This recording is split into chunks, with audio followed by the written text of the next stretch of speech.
کر کے مکتب اسلامیہ کو قائم رکھا ہے، اور آج اس طرح سے آپ کے بچے قرآن کی تعلیم حاصل کر کے اپنے ایمان کی حفاظت کر رہے ہیں۔ یہ احسان ہے ہی نہیں علماء کرام کا۔ آپ کو بھی اب آگے بڑھنا ہوگا، اب آپ کو بھی آگے آنا ہوگا۔ علماء نے اپنے خدمت کو انجام دے دیا ہے، اپنے ذمہ داریوں کو انہوں نے نبھا دیا ہے، مطلب قائم کر کے، دارالعلوم قائم کر کے۔ اب آپ کو ضرورت ہے جو پیسے والے ہیں، اب آپ کی ذمہ داری ہے کہ آپ بھی اسلامک کالج کھولو، آپ بھی اسلامک اسکالر بناؤ، آپ بھی اسلامک اسکول اور اسلامک جو ہے ہاسپٹل کو کھولو، اور اس طرح سے کالج کا اہتمام کرو جہاں ہماری بچیاں جا کر کے کسی غیر کے ساتھ مرتد نہ ہو کر کے اپنے عزت و آبرو کی حفاظت فرما کر کے اور دین کی تعلیم اور دنیا کی تعلیم حاصل کر کے باطل کی آنکھوں میں آنکھیں ڈال کر کے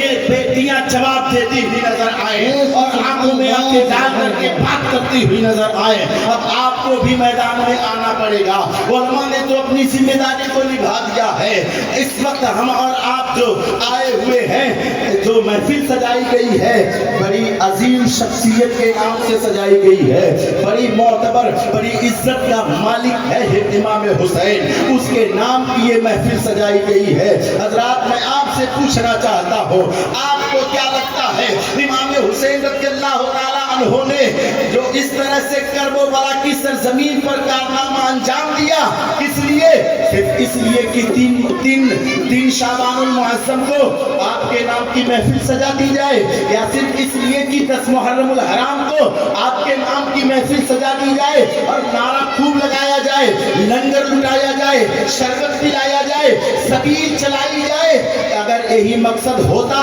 تو حسین کربلا نہ جاتے، بلکہ یہ کام آپ مدینے کی چٹائی پر بیٹھ کر کے وہیں یہ سارا کام کر سکتے تھے۔ کسی کے تعارف کے محتاج حسین نہیں ہے، جن کی تعریف ان کا نانا کر رہا ہو، جن کی تعریف خود خدا بند قدوس کر رہا ہو، وہ کسی کے تعریف کے محتاج نہیں ہے۔ کربلا میں امام حسین نے اگر گردن کٹایا ہے تو نعرہ لگوانے کے لیے نہیں، محفل سجانے کے لیے نہیں، اور صرف ان کے نام کا ڈنکا بجانے کے لیے نہیں، بلکہ حسین نے کربلا میں گردن کٹائی تھی صرف اسی لیے تاکہ قیامت تک کے لیے کوئی نانا جان کا امتی شرابی نہ بن سکے، کوئی بے نمازی نہ ہو سکے، کوئی چور نہ بن سکے، کوئی سود خور نہ بن سکے، کوئی اپنے ماں باپ کا غدار نہ بن سکے۔ کربلا میں حسین نے اسی لیے گردن کو کٹایا تھا۔ اور یقیناً آپ اگر حسین کے ماننے والے ہیں اور حسین کے چاہنے والے ہیں اور آپ کو نسبت ہے اس بات کی، لوگ کہتے ہیں نا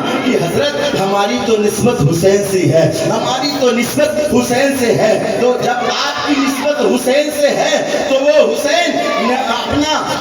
اپنا حسین جو ہے کربلا کی سرزمین پر تلواروں کے چھاؤں میں بھی نماز کو ترک نہیں کر رہا ہے، تلواروں کے چھاؤں میں بھی جہاں پانی پینے کے لیے نہیں ہے وہاں خون سے وضو کر رہا ہے، جہاں پانی پینے کے لیے نہیں ہے وہ ریت پر جا کر کے تیمم کر رہا ہے۔ وہ حسین تلواروں کے چھاؤں میں بھی نماز کو ترک نہیں کر رہا ہے۔ اگر ہماری آپ کی نسبت حسین سے ہے تو ہم کس منہ سے کہہ رہے ہیں کہ ہم حسینی ہیں اور شراب کے اڈے کو ہم آباد کر رہے ہیں؟ کس منہ سے کہہ رہے ہیں کہ ہم حسینی ہیں؟ جوئے کے اڈے کو ہم آباد کر رہے ہیں۔ ہم کیسے کہہ رہے ہیں کہ حسینی ہیں؟ اپنے چہروں سے داڑھی کو ہم ہٹا رہے ہیں۔ کیسے کہہ رہے ہیں کہ ہم حسینی ہیں کہ اپنے ہی آنکھوں سے ہماری بہن کی عزت جو ہے آبرو حفاظت میں نہیں ہے؟ ہم کیسے حسینی ہے؟ حسین تو وہ ہے کہ جس نے نامہ کی شریعت بچانے کے لیے اپنا پورا خاندان کربلا میں لٹا دیا۔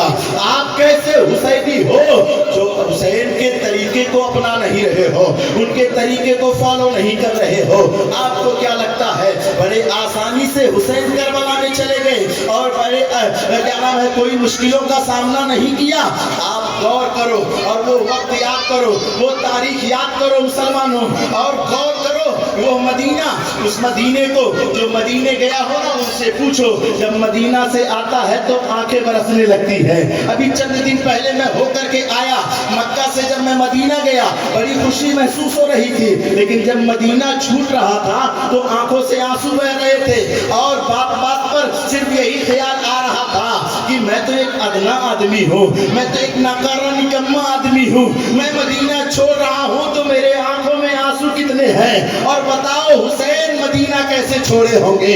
کیسے اپنے نانا کے قبر پہ گئے ہوں گے, کیسے اپنی امی کی تربت پر گئے ہوں گے, اور وہاں کتنا بڑا کلیجہ کیا ہوگا حسین نے, اور کہا ہوگا امی اپنے بیٹے کا سلام لو, میں مدینے سے اب کوفہ جا رہا ہوں. کتنا بڑا کلیجہ کیا ہوگا حسین نے. ایسے ہی نہیں بلکہ بڑا سجایا گیا ہے, بڑا سنوارا گیا ہے. میں نے جو قرآن کی آیت پڑھی ہے نا, جب اس کو سنو گے اور اس کا مفہوم, اس کا ترجمہ, اس کا ٹرانسلیشن, اس کا انواع جب آپ کو سمجھ میں آئے گا, تب بات آ جائے گی کہ ہمیں اور آپ کو تو حسین کے نام پر گردن کٹا دینی چاہیے, اس لیے کہ ہم اور آپ کو اللہ کے نبی نے حکم کیا دیا. حضرت عباس رضی اللہ تعالیٰ عنہ ہے, سرکار دو عالم صلی اللہ تعالیٰ علیہ وسلم کی بارگاہ میں لے جا کر کے خراج عقیدت پیش کرتے ہیں, کچھ تحفہ و تحائف پیش کرتے ہیں, اور کہتے ہیں حضور یہ نذرانہ قبول فرما لیجئے, آپ نے ہم لوگوں کے ساتھ بڑا احسان کیا ہے, بڑی تکلیفوں کو اٹھایا ہے, بڑی مشکلوں کا سامنا کیا ہے, کچھ تحفہ آپ کی بارگاہ میں لے کر کے آیا ہو. میرے آقا کی بارگاہ میں عباس رضی اللہ تعالیٰ عنہ تحفے کو پیش کر رہے تھے, اتنے میں بلبل سدرا جبریل امین تشریف لا رہے ہیں اور کہہ رہے ہیں اللہ کے رسول کی بارگاہ میں, کہہ رہے ہیں اللہ تبارک و تعالیٰ نے پیغام بھیجا ہے.